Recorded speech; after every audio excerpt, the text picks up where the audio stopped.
So, hello guys, welcome to part 2 of the lecture 3.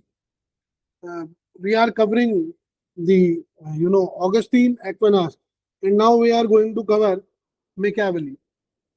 What I have planned initially कि इन तीनों lectures को मैं एक ही मतलब तीनों thinkers को एक ही lecture में ले लूं, but I have think of कि नहीं वो medieval वालों को अलग रहने देते हैं और Machiavelli हमारे अलग है. He was a transitionary thinker, उनको हम अलग part में cover करेंगे. So, in the part 2 of the lecture 3 itself, we are going to cover only Machiavelli itself. ठीक है, तो बड़ा ही डिटेल में देखेंगे Machiavelli को. तो Machiavelli का पहले तो हमें ये जानना चाहिए, पूरा नाम है निकोलो Machiavelli और 1469 में ये फ्लोरेंस में बॉर्न हुए, रिपब्लिक ऑफ फ्लोरेंस में. ठीक है, तो 1469 से ये 1527 तक रहे फ्लोरेंस के अंदर. ठीक है, और बाय प्रोफेशन अगर मैं बात करूं तो he was a diplomat, a civil servant, historian and a playwright. ठीक है, ये जो है आपके रिपब्लिक ऑफ फ्लोरेंस के सेकंड चांसलर रहे. उसके बाद में ये जो आपके कुछ डिप्लोमेटिक मिशन के अंदर आपके सेक्रेटरी भी रहे. मतलब ये आपके बेसिकली फॉरेन रिलेशन से काफी जो है एक्टिवली इंगेज्ड रहे. और उसके बाद में अगर मैं बात करता हूं आपसे तो 1513 में जब मेडिसी का रिटर्न होता है तो इनको जो है कॉन्स्पिरेसी के लिए एक्यूज किया जाता है कि यार ये कॉन्स्पिरेसी कर रहे हैं टुवर्ड द स्टेट. इनको जो है आपके टॉर्चर किया जाता है काफी ज्यादा. मतलब आप ये मान लीजिए कि इनके जो दोनों रिस्ट हैं पीछे वो हम लोग बांध देते हैं, तो वो टाई करके इनको रखा जाता था. रोप से इनको वो रस्सी से उठा करके ऊपर, वो आप लोग मूवीज में उल्टा लटका देता आदमी, तो सॉर्ट ऑफ उस तरीके से इस व्यक्ति को जो है टॉर्चर किया गया. ठीक है, but he maintained innocence on to it.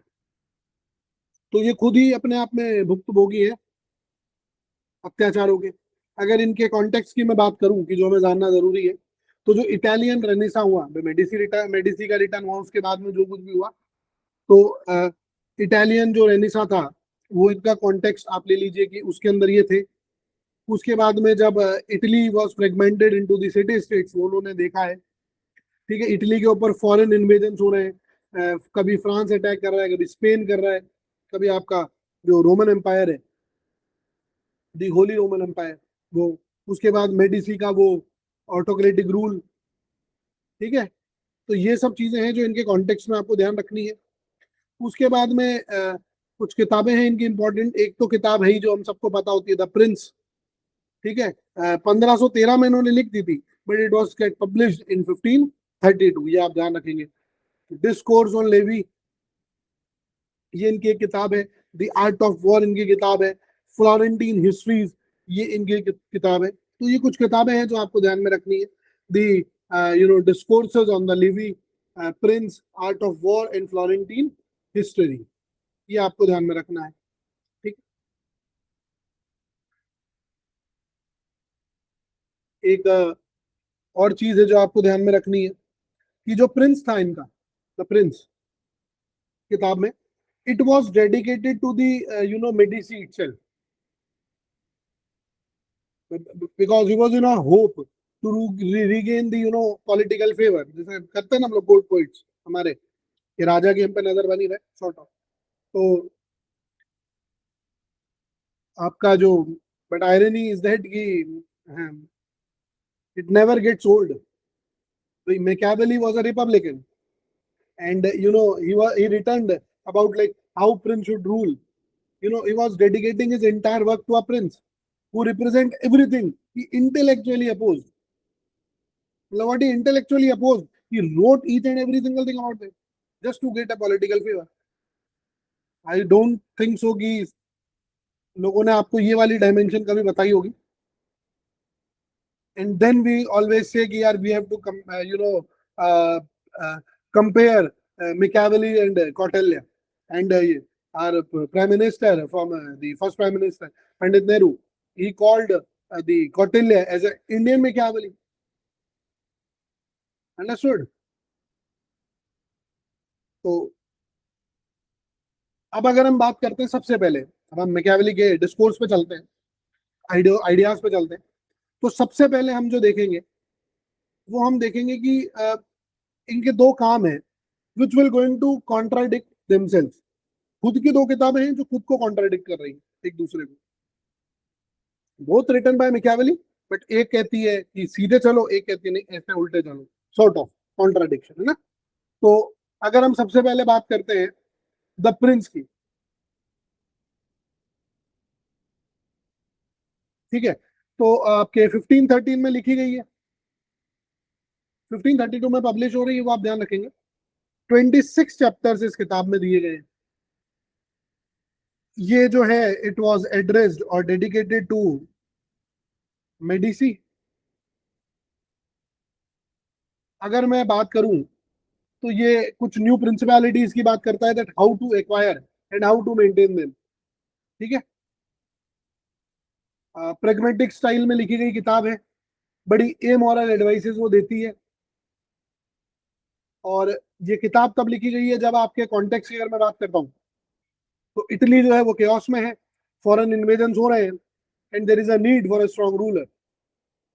And what was Machiavelli's hope with that book, कि that an strong Italian prince will come and who will unify the Italy.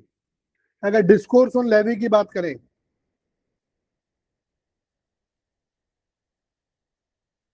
तो 1517 में इन्होंने किताब लिखी है ना।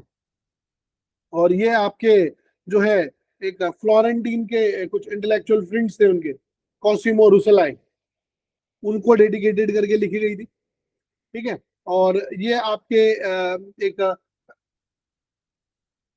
हिस्ट्री ऑफ रोमन रिपब्लिक के बारे में बेसिकली ये कमेंट्री है, ठीक है। और ये रिपब्लिक के बारे में बात करती है कि that how they were founded, you know, they how the republicans were strengthened, how you have maintain the republicanism, ठीक है। तो ये हिस्टोरिकल, कुछ एनालिटिकल और काफी हद तक फिलोसॉफिकल स्टाइल में लिखी गई किताब है।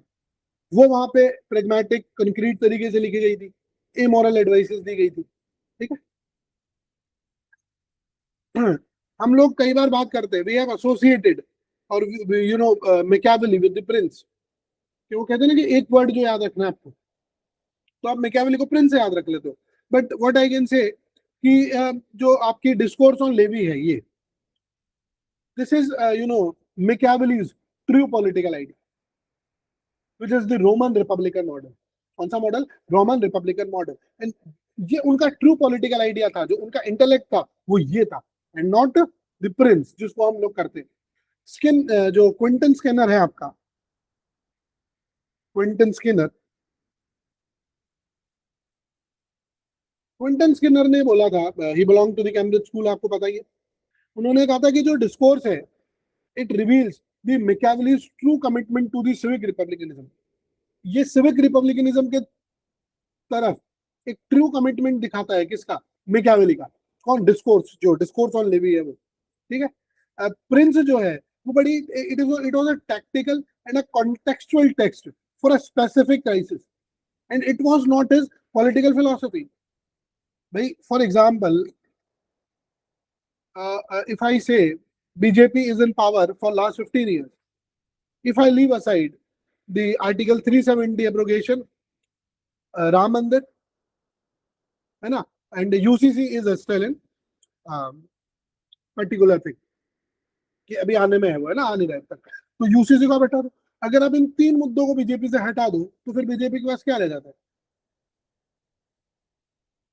सॉर्ट ऑफ,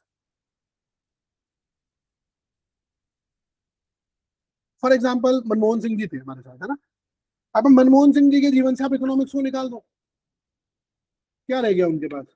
तो व्हाट इज, देखो, he was a prime minister of India, no doubt in that. 10 साल उन्होंने क्या किया क्या नहीं किया, it was a separate issue.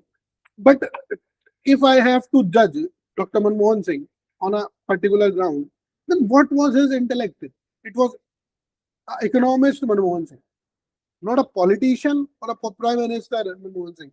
The core where you can judge accurately Dr. Manmohan Singh was economist. उनका जो कोर है वो इकोनॉमिक्स है, पॉलिटिक्स नहीं है। प्राइम मिनिस्टर मोदी के साथ आप ये चीज थोड़ी कर सकते हो। इकोनॉमिस्ट मोदी, नो, वो तो पॉलिटिशियन मोदी, ओरेटर, अंडरस्टूड। तो उस तरीके से ये आपके क्विंटन स्किनर ने बोला है कि जो अल्टीमेट पॉलिटिकल फिलोसफी है उनकी, वो प्रिंस नहीं है, वो क्या है, वो कौन सी है, डिस्कोर्स ऑन लेवी है। बट हमें क्या बताया गया आज तक, हम लोगों के मन में क्या भ्रम है कि Machiavelli is equals to prince, but ऐसा नहीं है। It was a very contextual, a tactical text which has been written for an specific crisis. Italy अभी समस्या में है, एक स्ट्रॉन्ग रूलर चाहिए, दैट्स। जो आपके लियो स्ट्रॉस है, स्ट्रॉस बोलता है कि जो प्रिंस है, it addresses the emergent historical forces. अगर आप उसको देखोगे ढंग से तो it was talking about the capitalist bourgeois. वो किसकी बात कर रहा है, कैपिटलिस्ट बुर्जुआस क्लास की बात कर रहा है। वो need to build a new unified state, जिनको क्या चाहिए, एक नई यूनिफाइड स्टेट चाहिए। ठीक है, अब बात करते हैं मैकियावेली। ये बड़ा जरूरी था मेरे लिए, इसको मैंने पहले इसीलिए रखा है क्योंकि जब मैं भी पढ़ने गया था पॉलिटिकल साइंस में, तो मुझे भी जो मैकियावेली के साथ एसोसिएट करके बताया गया था वो प्रिंस को बताया गया था। But when I got to read किया, नहीं, प्रिंस तो उसका एक्चुअल पॉलिटिकल फिलोसफी है ही नहीं। उसकी जो एक्चुअल पॉलिटिकल फिलोसफी है वो डिस्कोर्स ऑन लिवी है। दैट इज व्हाई मैंने इसको सबसे पहले लिया। ठीक है, उसके अलावा आपके, अगर मैं बात करता हूँ, अब हम आते हैं मैकियावेली के कोर कंट्रीब्यूशन, कोर आइडियाज पे। तो जो सबसे पहला है वो तो हमें देखना ही है कि पॉलिटिक्स और एथिक्स का जो सेपरेशन था।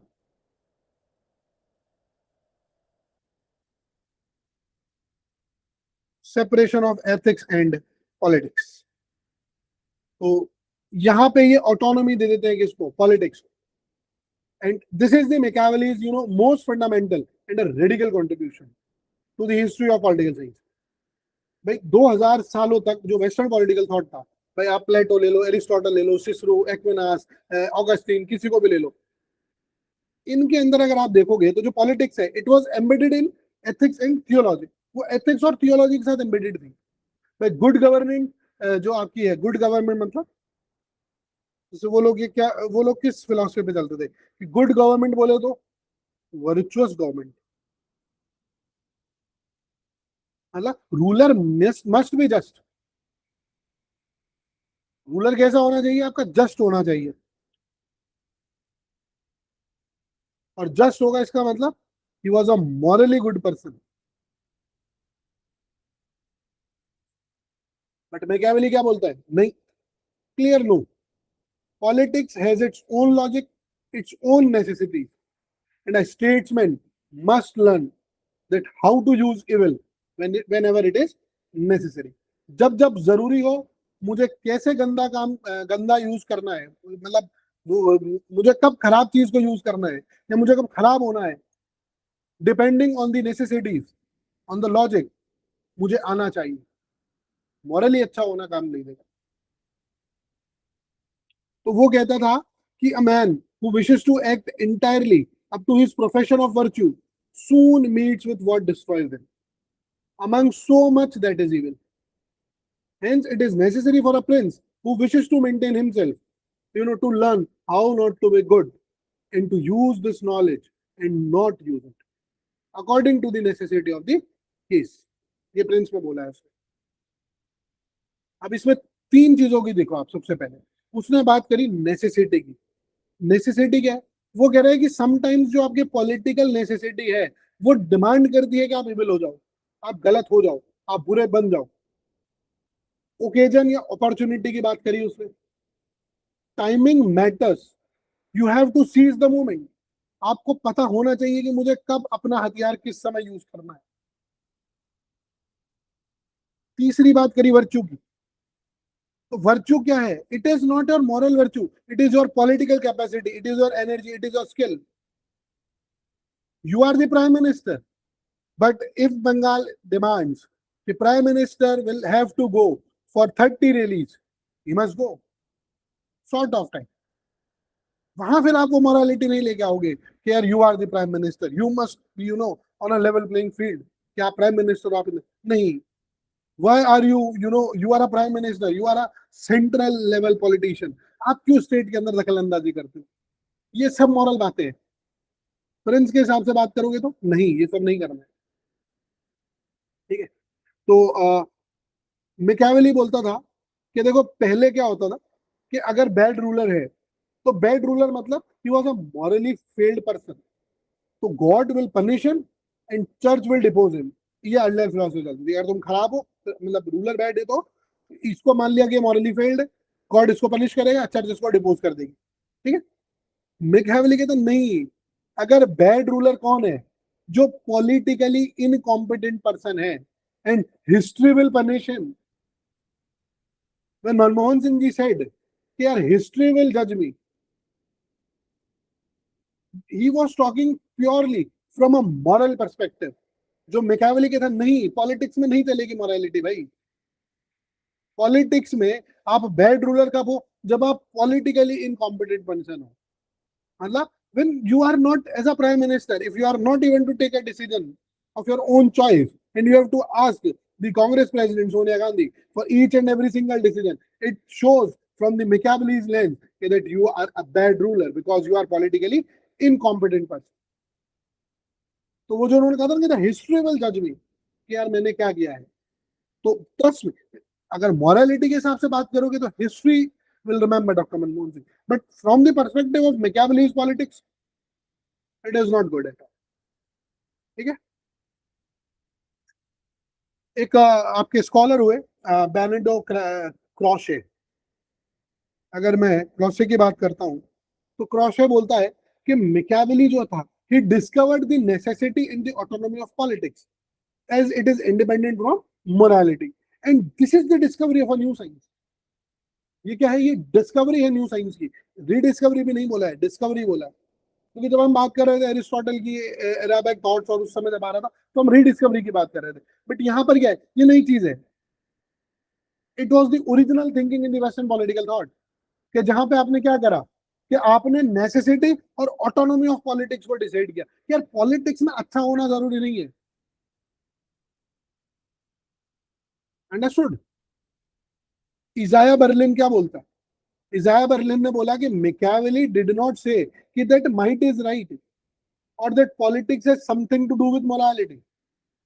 He said कि there are two systems which are of value and both are genuine. दोनों के दोनों genuine है। वो कौन से हैं? Christian morality and your pagan political morality, and they both are incompatible. दोनों एक दूसरे के साथ सूट नहीं हो सकते। तो जो हम ऑगस्टीन में भी पढ़ रहे थे कि उसने सिंथेसिस कर दिया एरिस्टोटेलियन आइडियाज का, वो कह रहे हैं यहाँ ये सब सिंथेसिस नहीं चलेगी एथिक्स और पॉलिटिक्स की। कौन कह रहा है? इजाया बर्लिन कह रहा है। तो वो ये भी नहीं कह रहा है कि वो लेवियाथन की तरह चला गया कि माइट इज राइट, नहीं। वो कह रहा है कि पॉलिटिक्स का मोरालिटी से कोई लेना देना नहीं है।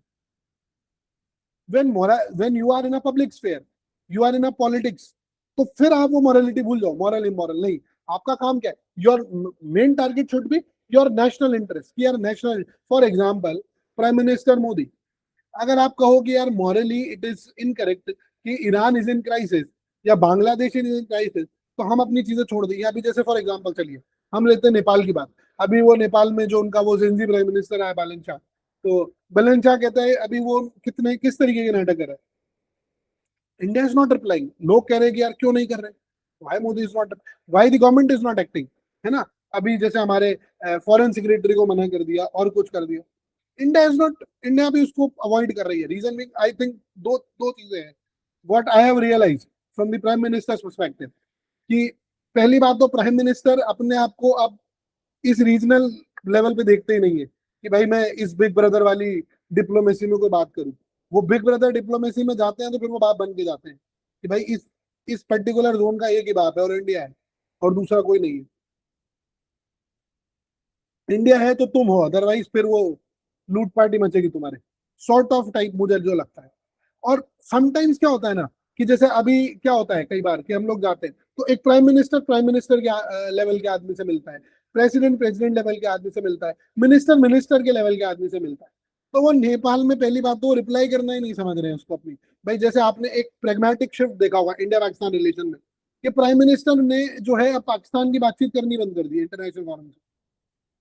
रीजन बीइंग कि दे हैव रियलाइज कि यार अब हम बहुत आगे निकल चुके हैं उस चीज से। अगर हम पाकिस्तान की बात करते हैं तो हम अपनी बेइज्जती करवा रहे हैं।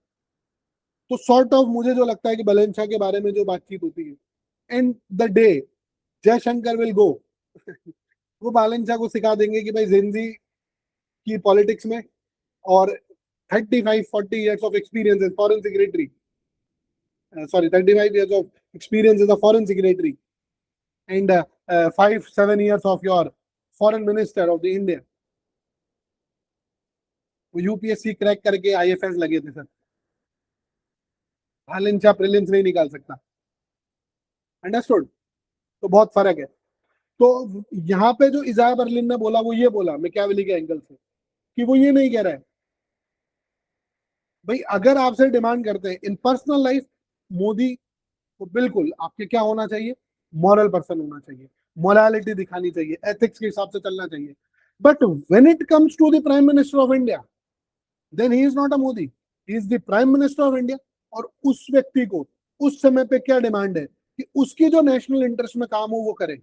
अगर उसको लगता है कि मुझे नेपाल को क्रश करना है फॉर माई नेशनल इंटरेस्ट, है ना, तो he must go to any extent to do that, there is no problem in that. But फिर मैकियावेली वहां एक और बात कहता है ना, वही वाली चीज आप ध्यान में रखो कि जो जवाब दो, नेसेसिटी टाइमिंग दोनों चीज इंपॉर्टेंट है। तो अब वो रोज 4 बात बोलता है वैलेंचा, क्यों? उसको लाइमलाइट में आना है। कौन जानता है वैलेंचा को 10-20-50 लोगों के अलावा? ये कौन है वैलेंचा? कोई नहीं जानता है भाई। मुट्ठी भर का देश है आपके। मुझे लगता है कि हमारे यहाँ पे जो महापौर के इलेक्शंस होते हैं वो शायद नेपाल से ज्यादा रिग्रेसिव होते होंगे। या समटाइम्स आई फील लाइक यार ये यूनिवर्सिटी इलेक्शंस और जो अदर इलेक्शंस होते हैं ये इनसे ज्यादा मुझे लगता है बड़े स्केल पे इलेक्शंस होते होंगे, सॉर्ट ऑफ। तो your timing matters and all these things matter. तो ये किसकी बात करी हमने? Separation of politics and morality. तो इंडियन प्राइम मिनिस्टर से अगर डिमांड कर रहे हैं हम लोग, तो वो पॉलिटिक्स जरूरी है, मोरालिटी से मतलब नहीं है हमें। हमें सस्ता तेल कहाँ से मिल रहा है, इट डजेंट मैटर कि साहब अरब से रिलेशन है कि नहीं है, पैलेस्टीन इशू है, कुछ है, ह्यूमन राइट वायलेशन है, doesn't matter. What matters is national interest of India, national security of India. और वो क्या है कि हमें तेल चाहिए, कहीं से लाऊं हमें मतलब नहीं, तेल चाहिए, दैट इज ऑल। ये कौन कह रहा है? मैकियावेली कह रहा है। ठीक है। अब बात करते हैं एक और चीज की, which is I can say कि it is the Machiavelli's philosophical heart, जहां पे वो टेंशन क्रिएट करता है between the human will in this circumstances, और जिसको उसने बोला वर्च्यू एंड फॉर्चूना।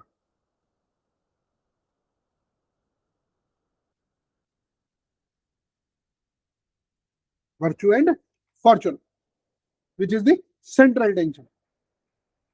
तो वो कहता है कि जो फॉर्चून है आपका, ये जो फॉर्चूना है, फॉर्चून भाग्य,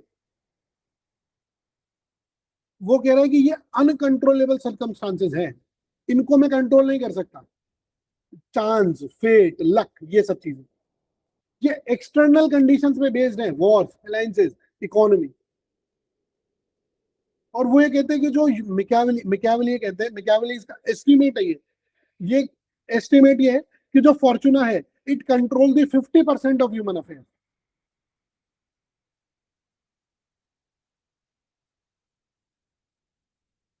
जैसे इसमें आपके वो आपके फेमिनिन मेटाफॉर आ जाता है, जहां पे वो कहते हैं कि it is unpredictable, it must B control और डोमिनेटेड,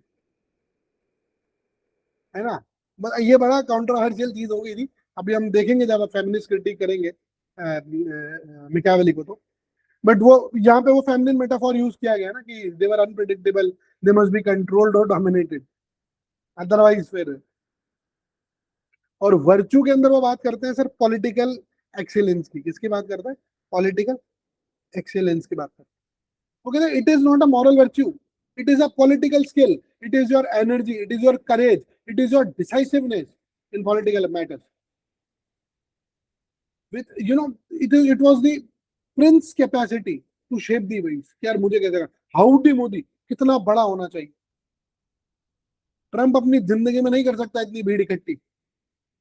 सपना है उसका, ख्वाब है उसके, हाउडी मोदी प्रोग्राम करना। वो एक बार आई थिंक शायद यूके में वो प्रोग्राम हुआ था ना, यूनाइटेड किंगडम में, when the when your Macron was the prime minister I think शायद, है ना, जिसके टाइम पे आपके ब्रेग्जिट हुआ है। वो अपनी जिंदगी में इतनी भीड़ इकट्ठी नहीं कर सकता यार, अपने जीवन भर में।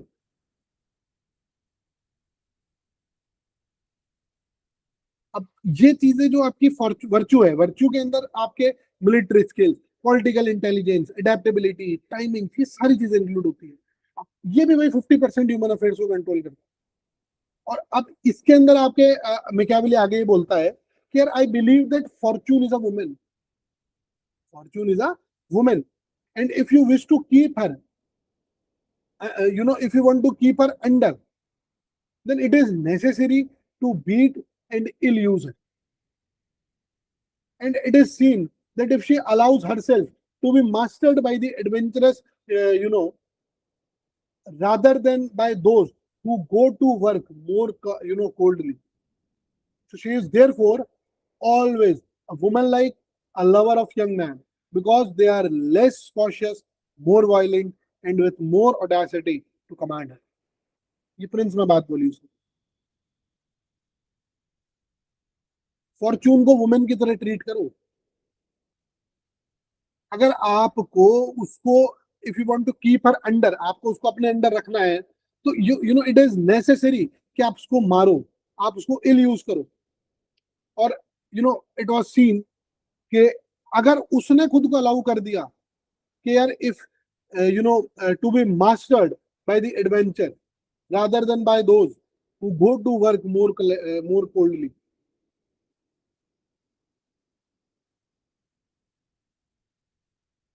इसीलिए हमेशा उसको आप वुमेन की तरह ट्रीट करो फॉर्चून, एक जस्ट लाइक एक यंग लवर जो होता है उसकी तरह।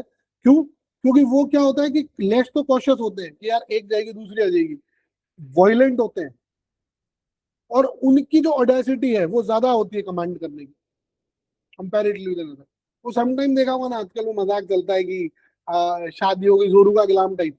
तो वो एक लंबे समय बाद अगर आपको लग गया, वो हस्बैंड अगर अपनी वाइफ के कंट्रोल में चला गया, है ना, तो फिर क्या होता है, वो फिर जीवन भर उसी के उसमें चलता है। तो वो कहते हैं ना कि वो जैसे बीवी चलाएगी वैसे चलेगा।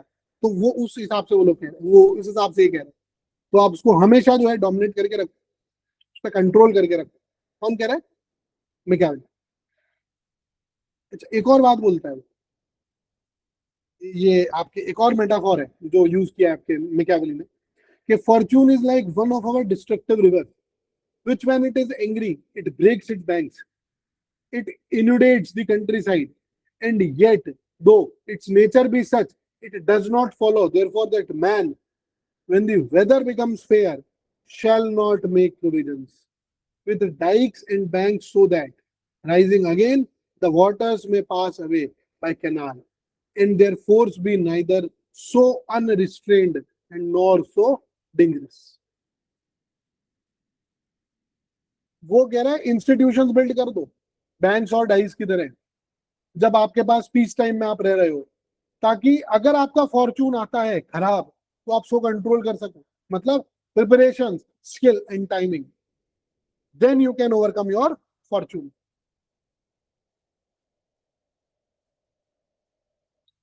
बेसिकली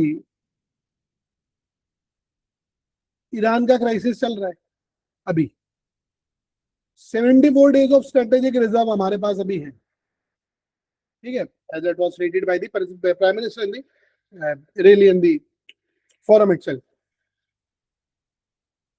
वो एक और चीज है जो विच इज अ फैक्ट कि 2015-16 से पहले ये स्ट्रेटेजी रिजर्व उन सब चीजों की बात नहीं होती थी। तो इसलिए नहीं होती कि जो 2012 की सीएजी रिपोर्ट है उसने कहा कि यार अगर आपके पास आज लड़ाई हो जाती है तो आपके पास 30 दिन के हथियार नहीं है लड़ने के लिए, आपके पास गोला बारूद ही नहीं है 30 दिन का। अंडरस्टूड? तो आपके पास तैयारी है ही नहीं, प्रिपरेशन है ही नहीं। अब वो प्राइम मिनिस्टर ने क्या किया कि वो 10-12 साल जो उनको मिले, it was a peace time, कोई उस समय ज्यादा इतनी समस्या थी नहीं, वो कोविड वगैरह भी आया और सब चीजें आई, तो उन्होंने स्ट्रेटेजिक रिजर्व बिल्ड करने स्टार्ट किए। 74 दिन का वो स्ट्रेटेजिक रिजर्व ले आए। अभी वो यूएई अपने विजिट पे गए, सऊदी, 30 दिन का यूएई और सऊदी की जब विजिट पे गए तो वो 30 दिन का जो है उनके पास वो रखवा के आ गए, कि हमें जरूरत पड़ेगी तो ये 30 दिन का ऑयल हमारा रिजर्व रखो, तुम पैसा वैसा देते रहेंगे हम तुम्हें। तो अभी इस समय पे कोई क्राइसिस चल नहीं रहा है इतना बड़ा, है ना, अभी तक वो उस लेवल पे गया नहीं है। इट मे एस्केलेट, ईरान वाला क्राइसिस चाहे तो और एस्केलेट हो जाए, इसमें कोई बड़ी बात है नहीं। तो अब ये जो पीस टाइम अभी चल रहा है, ये आपका क्या काम कर रही है, इस समय पे आप प्रिपरेशन करके चलो, because timing matters. Bengal election में क्यों नहीं बढ़ाए थे वो जो रेट है आपकी, पिछले 10 दिन में 4 बार आपकी पेट्रोल प्राइसेस बढ़ चुकी है। वाई? कोई इलेक्शन नहीं है अभी आसपास, बंगाल टाइम पे बढ़ा लेना, आपने 7 दिन बाद क्यों बढ़ा दिए? इलेक्शन इंपॉर्टेंट, टाइमिंग देखी जाती है हर चीज की ना। अब इन सब बातों का जो फेमिनिस्ट क्रिटिक आता है, वो आपके करती है sir Hanna Pitkin. Hanna Pitkin, he was a feminist, she was a feminist. इन्होंने किताब लिखी, फॉर्च्यून इज अ वुमेन। नाम ही क्या रखा है किताब का, फॉर्च्यून इज अ वुमेन। 1984 में किताब लिखी इन्होंने, और ये कहती है कि जो Machiavelli's gendering of fortuna as a female which has to be dominated, it reflects the deep misogyny। वो क्या दिखा रहा है कि वो किस हद तक उस व्यक्ति के दिमाग में ये चीजें भरी पड़ी है, ये दिखा रहा है। when he compared the fortuna with the woman or the woman, वो उसके बाद कहती है कि ये तो it was the what she said, कि ये जो एक्सक्लूडेड फीमेल प्रिंसिपल है, it became the unpredictable, uncontrollable, which is other than the male virtue which was mastered. So this gendered anxiety, this particular your gendered anxiety structure, ये इसका पूरा entire political thought है। वो मतलब कुल मिला के कह रही है कि जो मिसोजिनिस्ट वाला कंसेप्शन है ना, वो डीपली रूटेड है मैकियावेली के थॉट्स में, मैकियावेली के दिमाग में, वो बड़ा बड़ा कहता है उसके दिमाग में। ठीक है, अब आते हैं सर लायन एंड फॉक्स की स्टोरी पे। Lion and fox, the modes of your political action.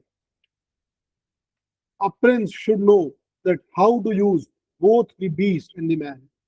He should be like the lion and the fox. The fox cannot defend himself from the snares, and the lion cannot defend himself from the wolves. Therefore, one must be a fox to recognize the snare, and a lion to frighten the wolves. So those that wish to be the only lions, they do not understand this. आप lion भी बनो, आप fox भी बनो। अब fox क्या represent करती है? इंटेलिजेंस, उसको कनिंग होना है, deception, he must be reading traps. और lion, force, power, fear, overwhelming enemies. अगर खाली लायन है वो, फॉक्स नहीं है, तो क्या होगा? वो ट्रैप्स में फंस जाएगा। इंटेलिजेंट नहीं है ना समझने के लिए, भाई जो कॉन्स्पिरेसीज होती है, क्लेवर एनिमीज होते हैं। और अगर खाली फॉक्स है तो, अगर ब्रूट फोर्स के साथ अटैक करा जाए वूल्स, तो फिर धराशायी। तो बेस्ट प्रिंस क्या है? जिसको दोनों चीज पता है कि मुझे कब लॉयन बनना है, कब फॉक्स बनना है। भाई मुझे कब ममता दीदी को ममता दीदी बोलना है और कब फिर वो कर, है ना, सॉर्ट आउट। और उसके बाद एक और बात बोलता है वो, विच इज अनकंफर्टेबल ट्रुथ। और वो क्या है कि that mans are so simple and they so subject to present necessities that he who seeks to deceive will always find someone who will allow himself to be deceived. So a prince can appear virtuous without being virtuous. But this is fine. Here, it is necessary for a prince to have all the qualities I have enumerated, but it is very necessary for him to appear to have them. Like to appear merciful, faithful, humane, religious, and upright. But his mind should be, disposed in such a way that, should it become necessary to be otherwise. So he is able to change to the opposite quality instantly. वो दिख रहा है कि यार वो आदमी बिल्कुल एकदम हम्बल है, हाथा जोड़ी कर रहा है वो। होता नहीं आपके नेता वेता उनका कि जब वोट वोट मांगने आएंगे तो बड़ा हाथ वाथ जोड़ेंगे, तो वो बड़ा उस शैली में रहेंगे कि नहीं साहब हम आपके भिखारी हैं, वोट मांगने हैं आपसे। लेकिन उसको पता है कि कब उसको वो चेंज करना है, जैसे ही कोई अपोजिशन में उल्टा सीधा बोलता है वो निपटा देता है उसको तरीके से, है ना, बाहुबल टाइप का यूज करके। तो ये जो अपीरियंस वर्सेस रियलिटी की जो थीम है ना, it is shocking for the contemporary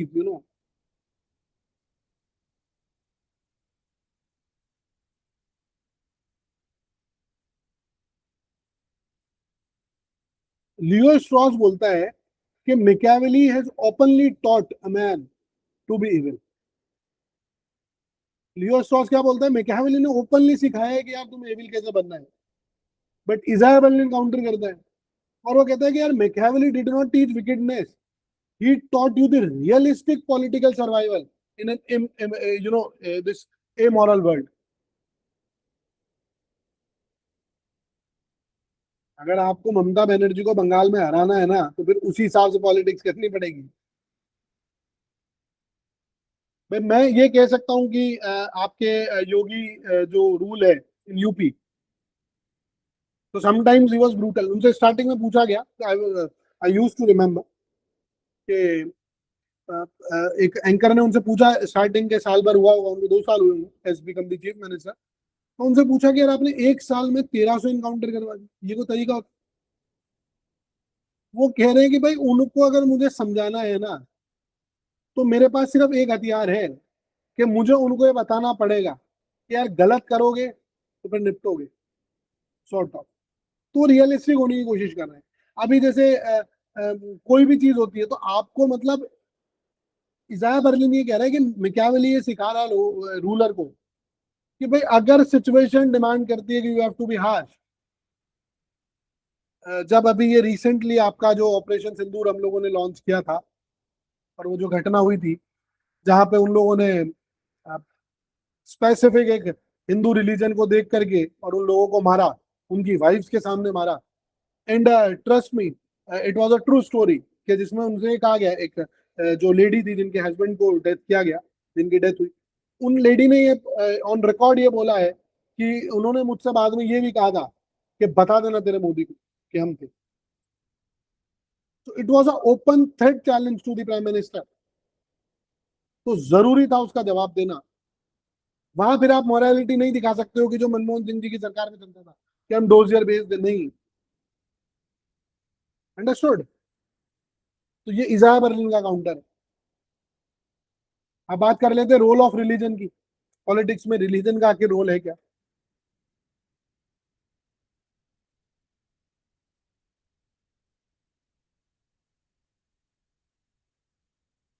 वो एक हमारे इधर कहावत चलती है कि लातों की भूत बातों से नहीं मानते। भाई वो वाली बात है ये मैकियावेली जो कह रहा है, जो इजाया बर्लिन का भी काउंटर है, कि अगर उसको पता है कि भाई मैं सुधरूंगा थप्पड़ वप्पड़ खा के ही, तो फिर थप्पड़ खा के ही सुधारना है उसको। आप उसको प्यार से लाड फुचकार के नहीं संभाल सकते ना। ठीक है। अब अगर बात करते हैं रिलीजन की, तो इस पे भी बड़ा फैसिनेटिंग सा आपके जो है मैकियावेली का व्यू है। और ये जो चीज है, आपके इनका जो व्यू है वो कैसा है, it was secular and instrumental approach. क्या दिखाता है वो, कि मैकियावेली कैसा है, सेक्युलर है और इंस्ट्रूमेंटल अप्रोच फॉलो करता है।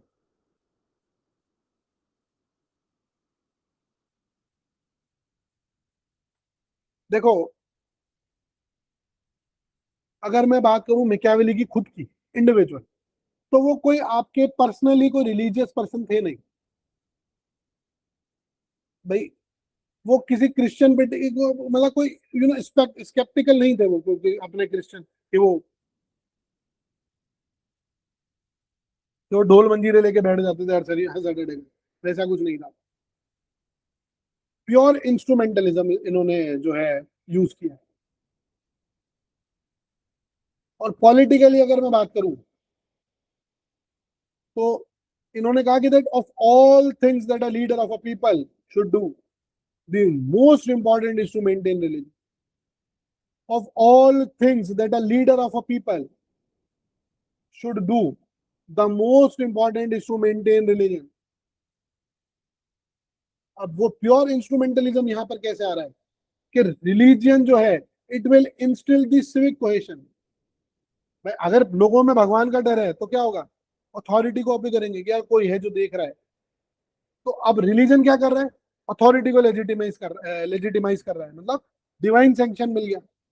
अब जो रिलीजियस सेरेमनीज है वो क्या करती है, वो कलेक्टिव आइडेंटिटी क्रिएट करती है कि भाई जैसे शैवाइट्स, वैष्णवाइट्स, है ना, आपके शिया, सुन्नी, तो ये सब अपने रिलीजन के आधार पे कलेक्टिव आइडेंटिटी को रिप्रेजेंट करते हैं कि मैं हिंदू हूं, मैं मुस्लिम हूं, मैं सिख हूं, मैं क्या हूं। और जो रोमन्स थे, they have used this particular religion brilliantly. कैसे, भाई जो ऑस्पिशियस, जो आपके सेक्रेड ओथ्स होती थी, रिलीजियस सेरेमनीज होती थी, तो ये मिलिट्री का जो डिसिप्लिन था उसको मेंटेन करने के लिए वो लोग ये काम करा करते थे। ठीक है। अच्छा, एक बात और मैकियावेली कही कि यार our religion has glorified the humble and contemplative man rather than man of action. हमारे रिलीजन ने किस आदमी को ग्लोरीफाई किया, जो हम्बल है, जो कंटेम्पलेटिव है, ना कि जिसने कुछ काम किया। It has assigned as man's highest good humility your abnegation and contempt for worldly things। Highest good क्या है कि वो ह्यूमिलिटी रखे, मतलब हम्बल रहे, वर्ल्डली थिंग्स के अगेंस्ट चले, कंटेम्प्ट करे उन चीजों को, उन चीजों के लिए मना करे। So this way of life seems to have made the world weak and to have it handed over as a prey to the wicked. फिर आप क्या कर रहे हो, वो बात है, दूध की रखवाली के लिए बिल्ली को छोड़ रहे हो आप। ये कौन कह रहा है, पटेल, सॉरी मैं क्या, ठीक है। अब देखो, वो ये कहता है, वो क्रिश्चियनिटी को अपोज कर रहा है मिकावेली। वो कहते हैं कि जो क्रिश्चियनिटी है, इट इट वैलोराइज द वीकनेसेस। भाई वो ह्यूमैनिटी सिखाएगी, मार्टिरडम सिखाएगी कि शहीद हो जाओ अपने रिलीजन के लिए। तो इससे क्या होगा कि it will make citizens a bad soldier and a passive subject. लेकिन जो रोमन रिलीजन था उसने क्या किया, उसने वैलोराइज किया स्ट्रेंथ को, ग्लोरी, ऑनर, विक्ट्री, इन सब चीजों को। उस वजह से जो सिटीजन थे, they become the excellent soldiers and active patriots. वो खिलजी वाली बात कि आप लोगों ने अगर स्टोरी सुनी हो कि व्हेन नॉट खिलजी, पृथ्वीराज चौहान की जो लड़ाई हुई थी, रेड इट और मैं उसका नाम भूल जाता हूँ। Let me check it.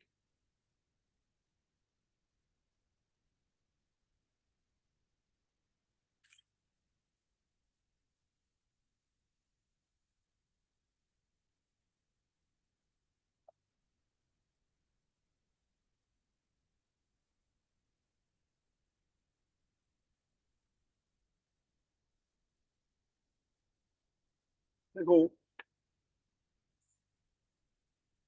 Machiavelli बोलता है कि जो क्रिश्चियनिटी है ना, वो वेलराइज करती है वीकनेस को।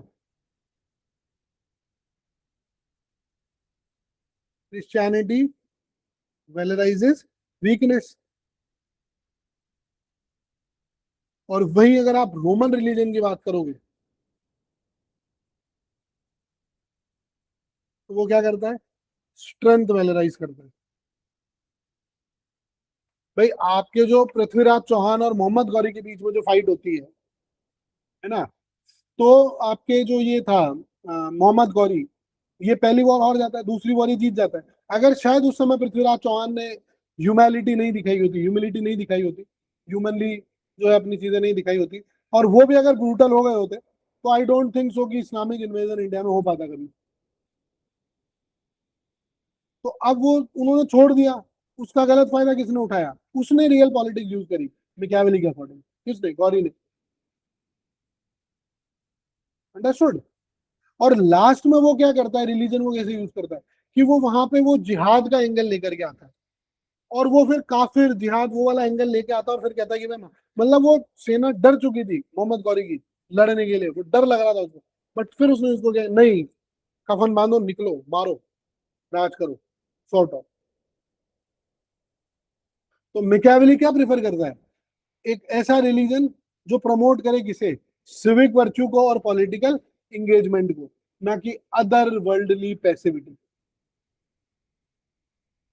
अब इस चीज को अगर आप ढंग से देखोगे, और जब हम आगे चलेंगे आगे वाले लेक्चर्स में, तो आप देखोगे कि जो रूसो था उसने इस चीज को डायरेक्टली इको किया अपने कॉन्सेप्ट सोशल कॉन्ट्रैक्ट में, जहां पे वो सिविल रिलीजन की बात करता है। ग्रामसी जब आइडियोलॉजिकल हेजेमनी की बात करता है, तो वहां वो फिर इको करता है मैकियावेली। ठीक है। अब हम बात करते हैं मैकियावेली के रिपब्लिकनिज्म की।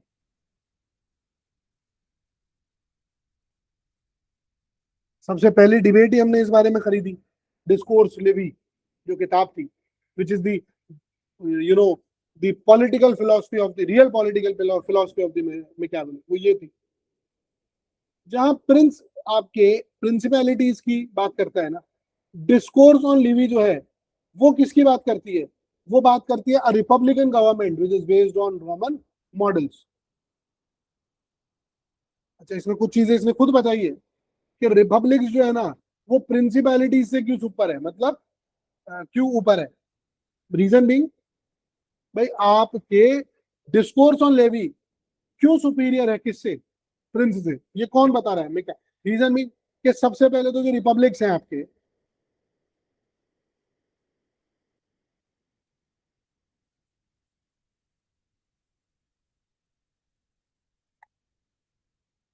अब इसके उसने रीजन दिए कि ये सबसे पहले तो मोर स्टेबल है। अब स्टेबल क्यों है भाई? देखो, मल्टीपल लीडर्स है, ठीक है ना, किसी एक व्यक्ति के ऊपर डिपेंडेंट नहीं। आज बीजेपी के साथ सबसे बड़ा क्राइसिस क्या है मेरी नजर में? मोदी। भाई जिस दिन वो आदमी चला गया उस दिन कौन है तुम्हारे पास? चार आदमी लेके झंडा लेके खड़े हो जाएंगे कि मैं।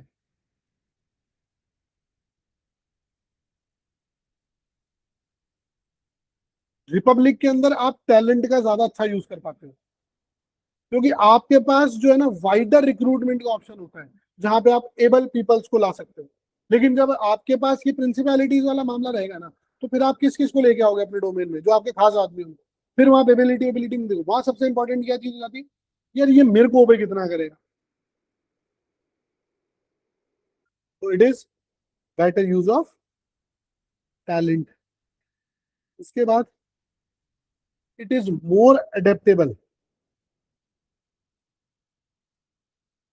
भाई सिटीजन्स ने, they have invested in the Republic survival. लोगों ने, तीसरी चीज आती है मोर अडेप्टेबिलिटी। कैसे? भाई अगर डिफरेंट लीडर्स होंगे तो डिफरेंट, मतलब हर अलग सर्कमस्टांसेस के लिए अलग नेता, for different circumstances different leader. अगर एग्रीकल्चर की बात कर रहे हैं तो एग्रीकल्चर वाले नेता अलग हैं। अगर कॉर्पोरेटिव की बात, ये किसकी कॉर्पोरेटिव की बात करते हैं तो कॉर्पोरेटिव लीडर्स अलग है ना। अगर आप लेबर की बात करते हो तो लेबर लीडर्स अलग है, लेबर यूनियन सॉर्ट ऑफ। तो different leader for different circumstances. और चौथा जो इंपॉर्टेंट चीज है वो है ग्रेटर पॉपुलर सपोर्ट।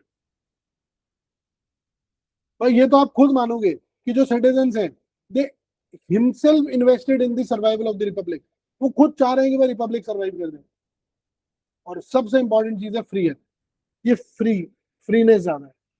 कैसे? भाई सिटीजन जो है खाली आपके ओबीडियंट सब्जेक्ट नहीं है, वो सेल्फ गवर्निंग सब्जेक्ट हो गए हैं। वो अपनी मर्जी से भी कुछ कर सकते हैं। आज चाइना में आप कुछ नहीं कर सकते, अगर आपने स्टेट के अगेंस्ट बोला आपको लोन नहीं मिलेगा, लो कर लो, क्या करोगे? यहाँ तो भर भर के ले जा, तू तेरा धंधा चल रहा है तो तेरे मर्जी जितना ले जा। अब तू मोदी को बोल मत बोल, तेरे जैसे जो कर, वो फ्री है ना चाइना के सिटीजन से।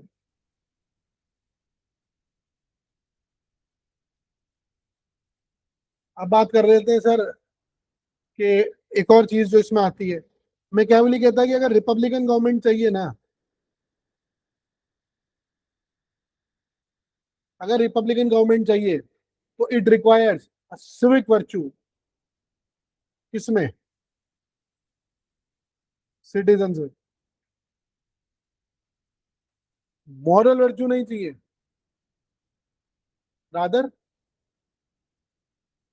Love for country, patriarch, willingness to fight for republic, where they have put the public good above their private interests and participate in civic life. अभी सिविक वर्च्यू को मेंटेन कैसे करोगे? Religion सबसे पहले तो, civic religion, laws होने चाहिए आपके पास। वो कहते हैं कि good laws create good citizen, अगर अच्छे कानून होंगे तो अच्छे व्यक्ति मिलेंगे। इंस्टीट्यूशंस बिल्ड करो to check on the ambition and faction, और उसके बाद यू वांट हिस्टोरिकल मेमोरी, मतलब स्टोरीज ऑफ हीरोइक इंसेस्टर्स। वो गांधी गांधी क्यों करते हो भाई तुम? ताकि तुम्हें बताएं कि यार तुम्हारे देश में कितने महान व्यक्ति हुए हैं, तो हम भी तुम्हारे अंदर सिविक वर्च्यू मेंटेन करके रख सके। फंडामेंटल ड्यूटी में नहीं लिखा है कि नेशनल लीडर, फ्रीडम स्ट्रगल जो लीडर्स हैं उनको आप ऑनर करोगे। मैकियावेली कहता है कि यार those who condemn the quarrels between the nobles and the common people, they seem to be cavil at the very things that were the primary cause of Rome's retaining her freedom. समझे?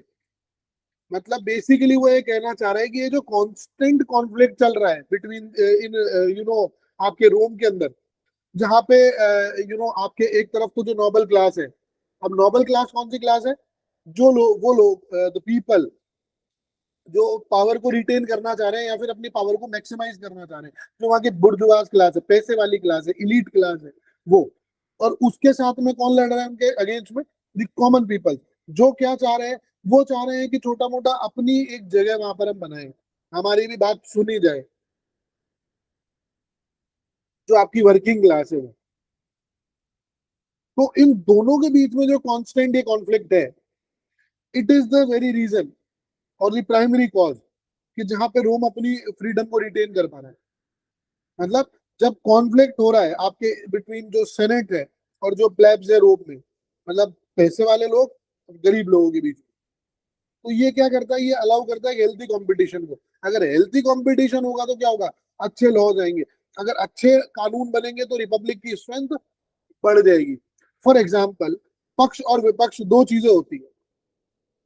आज मान लीजिए, sometimes हम लोग कहते हैं, अभी recently NEET exam paper leak हुआ है and the education minister didn't resign, although ये बहुत एक रेगुलर डिमांड चल रही है कि he must resign because he proved along back and continuously is incompetency to be fit as the minister of education in the central government, but still वो अभी भी रुक रहा है। रीजन भी कि एक तो गवर्नमेंट पूरी अथॉरिटेरियनिज्म की तरफ चल रही है कि वहां पर सिर्फ जो एक व्यक्ति डिसीजन लेगा वो, जनता की कोई बात नहीं सुनी जाएगी। आपको लगता है, आपके मन में आता है कि यार जनता ये चाह रही है, but definitely this is the very biggest problem with the prime minister.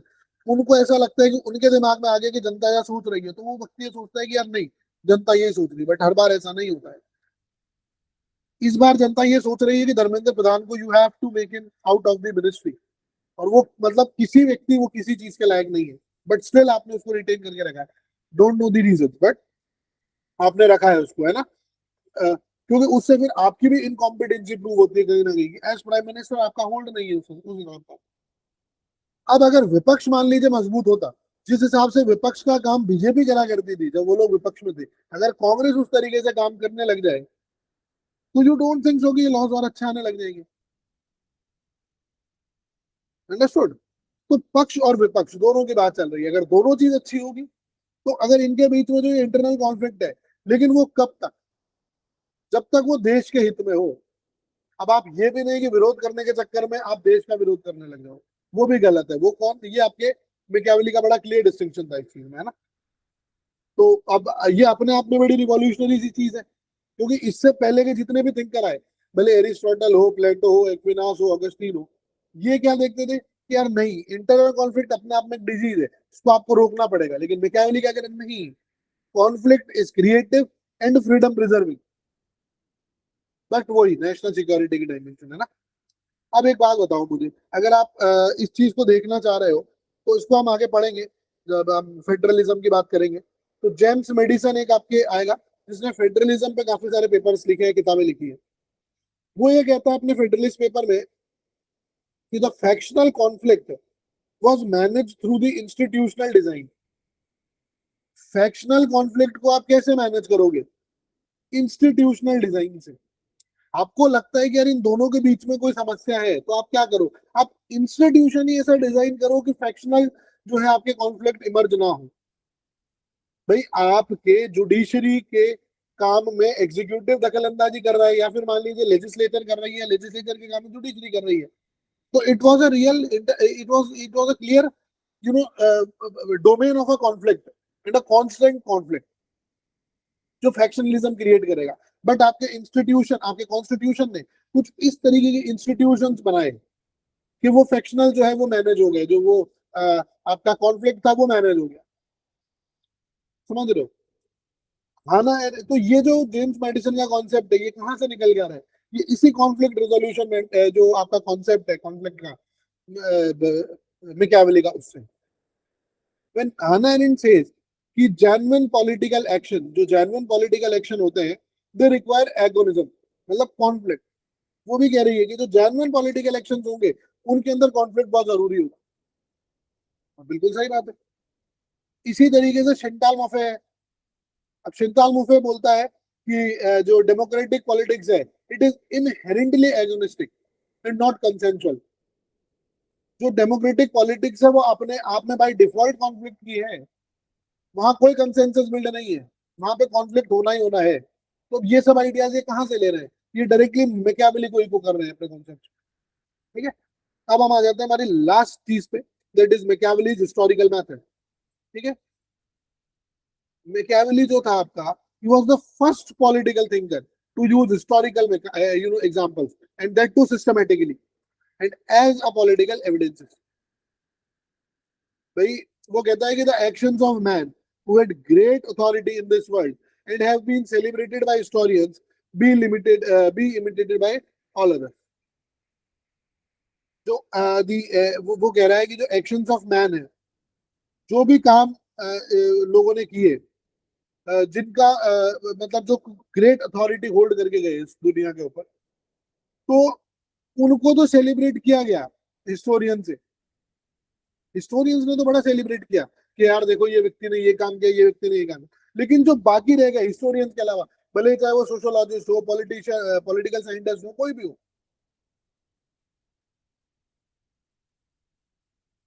वो लोग उतना नहीं कर पाए। तो उसने कहा कि जो दो हिस्टोरिकल सोर्सेज उसने बड़े रेगुलरली यूज किए, है ना, बड़े रिपीटेडली यूज किए। उसमें पहला उसने आपके किया, एक सेकंड, हिस्टोरिकल सोर्सेज, उसमें जो पहला वो यूज करता है वो करता है सर रोमन हिस्ट्री में, जिसमें आपके लिवी आ गई, पॉलीबियस आ गया। अब ये आपके जो रिपब्लिक्स हैं उनके गोल्ड स्टैंडर्ड्स को मेंटेन करके चलता है। कहता है कि the standards which were set by the Romans, they were gold mine for Republic. तो वो यहां से ले रहा है वो अपनी चीजें। और दूसरा वो यूज करता है कंटेम्प्रेरी जो इटालियन पॉलिटिक्स है उसको।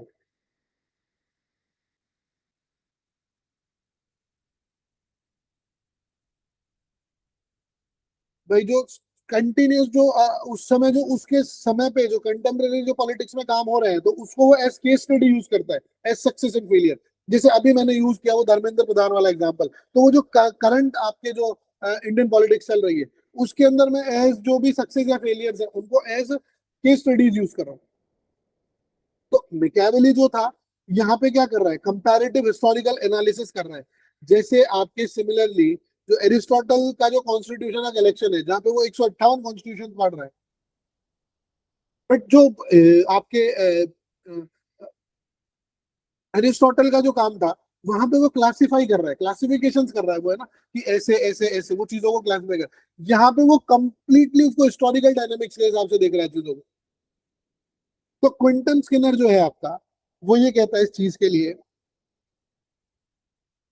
स्किनर कहता है कि जो हिस्टोरिकल मेथड है it represents a genuine break where understanding of politics through the human action in time and not through eternal principles. Eternal principles के हिसाब से नहीं देख रहे हो तुम पॉलिटिक्स को, बट आप किसके हिसाब से देख रहे हो? You are think it through the human actions in time. जो जो ह्यूमन एक्शंस हो रहे हैं उस समय पे, उन चीजों के हिसाब से तुम देख रहे हो। अब एक बड़ी इंपॉर्टेंट चीज को हम डिस्कस कर लेते हैं। एक टेबल हम लोग बनाएंगे जो आपके बड़े काम आएगी, जिसको आप कह सकते हो the great break.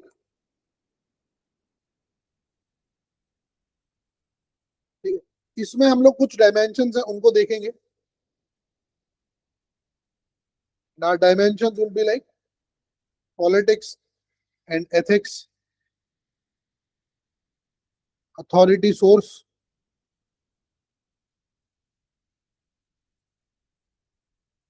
rulers quality,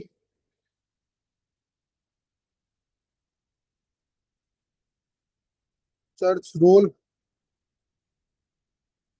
violence। उसके बाद हम लोग देखेंगे हिस्ट्री,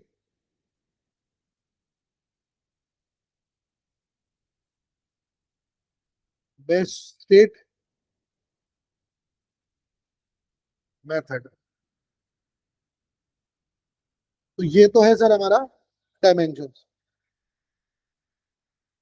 इसके बाद हम देखेंगे दो चीजों को। पहला हम देखेंगे सर मिडाइवल ट्रेडिशन को, जिसमें आप बात कर लो एक्विनास की, ऑगस्टीन भी ले लो, और फिर हम बात करेंगे मिकावेली की। इन डायमेंशंस पे दोनों में फर्क क्या है, और इसीलिए मैंने उसको क्या बोला था, ग्रेट ब्रेक। तो अगर मैं सबसे पहले बात करता हूँ पॉलिटिक्स की और एथिक्स की, तो ये क्या कहते हैं कि they are inseparable. You can not separate politics from ethics. Politics मतलब ही क्या है, अप्लाइड एथिक्स। लेकिन मैकियावेली क्या कहता है कि नहीं, ये ऑटोनोमस है, सेपरेट लॉजिक्स है दोनों के। अगर सोर्स ऑफ अथॉरिटी की बात करोगे, अथॉरिटी का जो सोर्स है वो कहां से आ रहा है, तो अगर आप बात करो एक्विना मिडाइवल सोर्सेस की, तो वो कहते हैं कि गॉड था, गॉड ने नेचुरल लॉ को बोला, नेचुरल लॉ ने फिर ह्यूमन लॉ को बोला अल्टीमेटली। लेकिन ये क्या बोलता है, मैं क्या बोली कि नहीं, ये सब आता है उसकी पावर से, और पावर के साथ साथ कंसेंट। रूलर की क्वालिटी की बात करोगे कि भाई क्या क्वालिटी पोजेस करके चले एक रूलर, तो वो मिडाइवल वाले कहते हैं कि he must be possess moral virtues like justice, है ना। लेकिन ये कहता है कि नहीं, वर्च्यू कौन सा, पॉलिटिकल स्किल चाहिए, अडेप्टेबिलिटी चाहिए, टेम्परामेंट चाहिए, कौन सी टाइमिंग पे क्या काम करना है वो चाहिए, इंटेलिजेंस चाहिए। चर्च के रोल की बात करोगे, तो चर्च क्या करता था मिडाइवल टाइम में, वो गाइड करता था पॉलिटिक्स को towards spiritual end, towards spiritual end. लेकिन यहाँ पे क्या कहता है, चर्च क्या है, church is an obstacle to the politics, to the political unity. Political unity के लिए क्या है, ऑब्स्टेकल है। अगर वायलेंस की बात करोगे, तो वो कहते हैं कि जो वायलेंस है उसको आप जस्टिफाई कब कर सकते हो, जब आप नेचुरल लॉ की डायमेंशन पढ़ते हो, तब आप जरूर कह सकते हो कि हाँ वायलेंस की बात आप कर जस्टिफाई कर सकते हो वायलेंस। ये कह रहे हैं नहीं, वायलेंस अपने आप में एक नेसेसरी इंस्ट्रूमेंट है पॉलिटिक्स का। अब वो तुम्हें देखना है कि तुम्हें कब उसको काम में लेना है। अगर तुम्हें लगता है कि यार ये मेरे लिए जरूरी है, तो फिर तुम काम में लोगे वायलेंस को भी। अगर हिस्ट्री की बात करोगे, तो इसको आप कह सकते हो कि ये प्रोविडेंशियल है।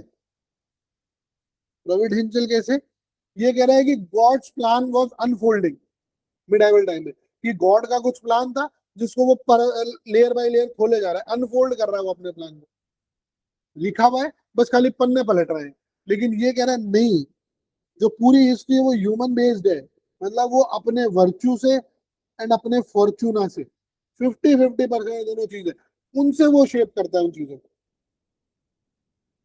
अगर बेस्ट स्टेट की बात करोगे, तो मिडाइवल टाइम में हमने पढ़ा कॉन्स्टिट्यूशनल स्टेट चाहिए थी हमें, कॉन्स्टिट्यूशनल मोनार्की। लेकिन वो उसको लिमिट कौन करेगा? चर्च करेगा। लेकिन यहाँ पे क्या कहता है वो कि नहीं, रिपब्लिक। कहाँ पे? डिस्कोर्स के अंदर तो। लेकिन जब मेडिसी खुश करनी है, मेडिसी को खुश करना है, तो क्या कहेगा? नहीं, स्ट्रॉन्ग प्रिंसिपैलिटी चाहिए, स्ट्रॉन्ग प्रिंस चाहिए मुझे, द प्रिंस में। ठीक है। और अब अगर मेथड की बात करोगे, तो मेथड ये यूज करते हैं सिर्फ थियोलॉजिकल और फिलोसॉफिकल।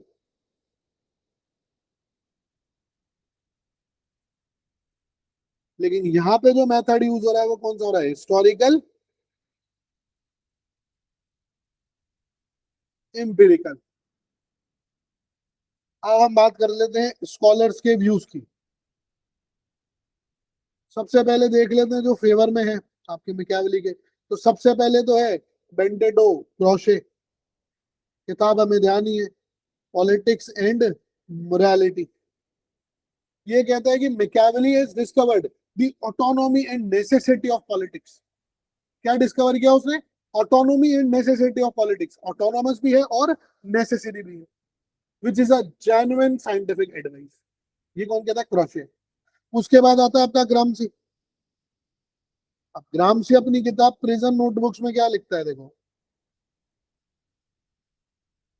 कि Machiavelli's prince, it represents the collective will of an emergent class, and he is a proto-revolutionary which was speaking truth about power। क्या कह रहा है वो? कि मैकियावेली का जो प्रिंस है ना, वो कलेक्टिव विल, एक इमर्जेंट क्लास, जो क्लास इमर्ज कर रही है उसकी कलेक्टिव विल को शो कर रहा है। वो प्रोटो रिवोल्यूशनरी है, जो किस बारे में बात करता है? वो speak about the truth about the power. जो पावर के लिए जो सच्चाई है उसकी बात कर रहा है वो, जो पावर के रिलेटेड बातें हैं। इजाया बर्लिन जो है, वो अपनी किताब the originality, originality of Machiavelli, वो उसमें लिखता है कि भाई मैकियावेली का जो ट्रू कंट्रीब्यूशन है, it was showing the incompatibility of two genuine value systems. क्या दिखाता है वो? जो दो जेन्युइन आपके पॉलिटिकल सॉरी वैल्यू सिस्टम्स है, उनके बीच की इनकम्पैटिबिलिटी को शो करता है। और वो दोनों क्या है? Christian and pagan. Value pluralism को क्रिएट कर रहे हैं लोग। ठीक है। उसके बाद आपका क्विंटन स्किनर आ जाता है। अब क्विंटन स्किनर अपनी किताब the foundations of modern political thought, अब इसमें वो कहता है कि जो मैकियावेली का सिविक रिपब्लिकनिज्म है डिस्कोर्स में, it was the most important contribution to the republican political theory. जो डिस्कोर्स के अंदर वो बात कर रहा है सिविक रिपब्लिकनिज्म की, ये सबसे इंपॉर्टेंट कंट्रीब्यूशन है उसका रिपब्लिकन पॉलिटिकल थ्योरी के अंदर। ठीक है। उसके बाद आपके आएगा सर शेल्डन वॉलिन। अब शेल्डन वॉलिन अपनी किताब पॉलिटिक्स एंड विजन में बोलता है कि Machiavelli has democratised the political thinking. His focus was on how to govern. उसका फोकस किस पे था? कि how to govern. It brought politics to the earth. वो कहीं हेवन में पड़ी थी, वहां से वो उठा के खींच के उसको आपके अर्थ पे लेकर के आया है।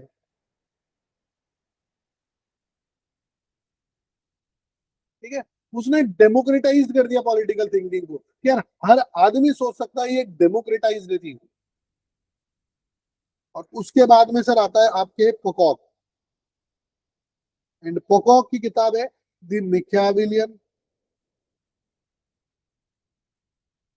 Movement.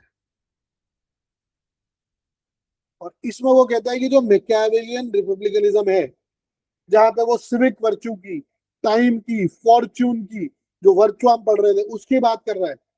It became the intellectual tradition of the English and the American republicanism. फिर ये इंग्लिश और जो अमेरिकन वाले रिपब्लिकनिज्म आ रहे हैं, ये कहाँ से निकल के आ रहे हैं? जो इसका इंटेलेक्चुअल जो है, जो बेस है, वो कहाँ से आ रहा है इस ट्रेडिशन का? वो आपके मैकियावेलियन रिपब्लिकनिज्म से आ रहा है, जहां पे वो सिविक वर्च्यू की, टाइम की, फॉर्च्यून की बात करता है। लेकिन अब कुछ है जो अगेंस्ट में भी है। इसमें सबसे पहले एक आपके आता है सर कार्डिनल रेगलैंड पॉल, कार्डिनल पोल। और ये बड़ी बेहतरीन बात बोलता है कि जो प्रिंस है, it was written by the finger of a Satan. वो शैतान ने लिखी है कि जी, वो शैतान के हाथों से लिखी गई है प्रिंस किताब। कोई नॉर्मल आदमी नहीं था, वो शैतान था जो लिख के गया उसमें, है ना। उसके बाद में एक आता है फेडरिक, आपका जो है एक सेकेंड, फ्रेडरिक दी ग्रेट। और इसने किताब लिखी थी एंटी मैकियावेल 1740 में। और ये कहता है कि Machiavelli is the करप्टर of the morality and the enemy of a man. ये करप्ट करता है मोरालिटी को, एंड ये आदमी का दुश्मन है ये। Because a prince is a servant of the people, not a manipulator. Prince कौन है? वो प्राइम मिनिस्टर नहीं है, वो प्रधानमंत्री नहीं है, वो प्रधान सेवक है। अंडरस्टूड? कोई मैनिपुलेटर नहीं है कि तुम्हें स्पीच दे दे के अपने भाइयों बहनों में फंसा रहा है, नहीं। वो कौन है? वो प्रधान सेवक है। देख लो कितनी बड़ी बड़ी बातें, ये इसीलिए इन लोगों को हम पढ़ते हैं, क्योंकि आज आप कोई चीज बात करो, what prime minister Modi's approach is actually fits into this, अगर आप देखोगे तो। फ्रेडरिक द ग्रेट जो कह रहा है, लियो स्ट्रॉस जो है आपका, उसने किताब लिखी thoughts on Machiavelli, thoughts on Machiavelli 1958। वो कहता है कि Machiavelli is the first philosopher to deliberately teach evil. He was the father of modernity's moral crisis. जो मॉडर्निटी का मॉरल क्राइसिस है, उसका फादर कौन है? ये मैकियावेली है, जो डेलिबरेटली आपको गलत चीजें पढ़ा रहा है। ठीक है। उसके बाद आएगा Eric Voegelin. Eric Voegelin Eric Voegelin कहता है कि मैकियावेली जो है, he representing the agnostic corruption of the western political thought. जो आपके वेस्टर्न पॉलिटिकल थॉट के अंदर जो करप्शन आया है, जो उस पूरे थॉट उस थॉट लाइन को जो करप्ट किया गया है, वो किसने किया है? इस मैकियावेली ने। और एक आपके है सर हैना पिटकिन। हैना पिटकिन बोलती है फॉर्च्यून इज अ वुमन किताब में। ये तो हम ऑलरेडी वैसे भी देख के आ ही चुके हैं इसको, बट एक बार और देख लेंगे। वो कह रही है कि जो मैकियावेली का पॉलिटिकल थॉट है, it was structured by a misogynist anxiety. इसके कोई बेचैनी है, मिसोजिनिस्ट बेचैनी, वो पागल हो जाता है, बेचैन हो जाता है वो। जहां पे वो फॉर्च्यून और फीमेल को ये कह रहा है कि it must be dominated by virtual male. क्योंकि एंजाइटी में बोलता है, वो स्ट्रेस बेचैनी है उस आदमी के अंदर ही। और लास्ट में एक और देख लेते हैं, हार्वे मैन्सफील्ड। ये कह रहा है Machiavelli has produced a dangerous doctrine of necessity that has justified the modern totalitarianism. ये जो टोटलिटेरियनिज्म है आज के जमाने में, मॉडर्न टाइम में, उसके लिए इसने एक बड़ी डेंजरस डॉक्ट्रिन ऑफ नेसेसिटी को प्रोवाइड किया। मतलब आपको टोटलिटेरियनिज्म बनना है, आप नेसेसिटी वाला एग्जांपल दे दो कि यार नहीं, ये जरूरी था देश के लिए करना, तो तुमने कर दी। अब एक 2 मिनट में तीनों थिंकर्स को क्विकली रिवाइज कर लेते हैं जो हमने पढ़े। दो पार्ट्स में मैं इसको डाल रहा हूँ, ऑगस्टीन और एक्विनास को एक पार्ट में, और मैकियावेली को एक अलग पार्ट। ठीक है। तो ऑगस्टीन वाला अगर मैं देखूं, तो कॉन्टेक्स्ट क्या देखोगे कि फॉल ऑफ रोम 410 के अंदर, वहां पे फिर वो टू सिटीज की बात करता है, city of God which is अमॉर्ड एंड सिटी ऑफ मैन जो अमॉर्स हुई है। ठीक है। वो कहता है स्टेट क्या है? It was a consequence of a sin, it was necessary but imperfect. फिर उसके बाद वो बात करता है लिबिडो डोमिनेंडी की, which is the root of political evil. Just war theory की वो बात करता है। वो कहता है कि स्पिरिचुअल मैटर में चर्च इज अबव स्टेट। और उसकी जो सबसे इंपॉर्टेंट किताब है वो कौन सी? City of God. एक्विनास की बात करूं, तो रीडिस्कवरी ऑफ एरिस्टोटल उसका कॉन्टेक्स्ट है। फेथ और रीजन का एक क्राइसिस चल रहा है आपके।